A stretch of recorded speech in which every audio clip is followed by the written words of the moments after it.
Deməli, Hyundai Elantra 2023-cü il Amerikadan gəlib. Maşında heç bir problem yoxdur. Sadəcə injektor işarəsi yanılı qalır. Diaqnostikaya salmışıq. İndi bu Volkswagen Reis, Volkswagen'i özümüz ayırmışıq. Bu EVAP-ın problemi var. EVAP-a görə injektor işarəsi yanılı qalır.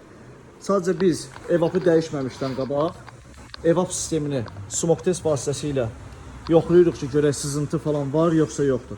İşimizi dəqiqləşdirək ondan sonra.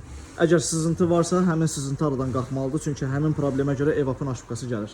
Əgər sızıntı yoxdursa, bu göstərilən bu EVAP-ın daçıqı dəyişdiriləcək. İndi yoxlayacağıq, ətraflı məlumat verəcəyik, yekunda nəticəni göstərəcəm, diqqətlə bax. Maşının altında bax, görürsünüz tüstünü. Bu kömür kanistirdir. 100% bunu kara qaldıranda sındırıb, çartladıb, nədirsə buradan buraxır. Ona görə də EVAP-ın aşıbqasını verir. İnşallah indi o sökülüb baxılacaq. Çox güman ki, payka olunacaq, ya dəyişdiriləcək. İndi baxaq vəziyyət nə yerdədir. Bu da kömür kanistiri söktük. Bazı zədə görsənir buradan. Görsənir necə çartlayıb. Fikir ver. Buradan da partlaq olduğu üçün hava buradan sızır. İndi bunu paykalayacağıq. Sonra yoxlayaq görək nə göstərir.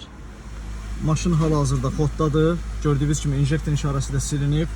Diaqnostikada da xətaları sildik. Heç bir problem yoxdur. Yəni problemin səbəbi arxadan o kömür kanistirindən sızıntı olması idi. O problemi də aradan qaldırdığımıza görə işimizi yekunlaşdırmışıq. Xeyirli uğurlu olsun.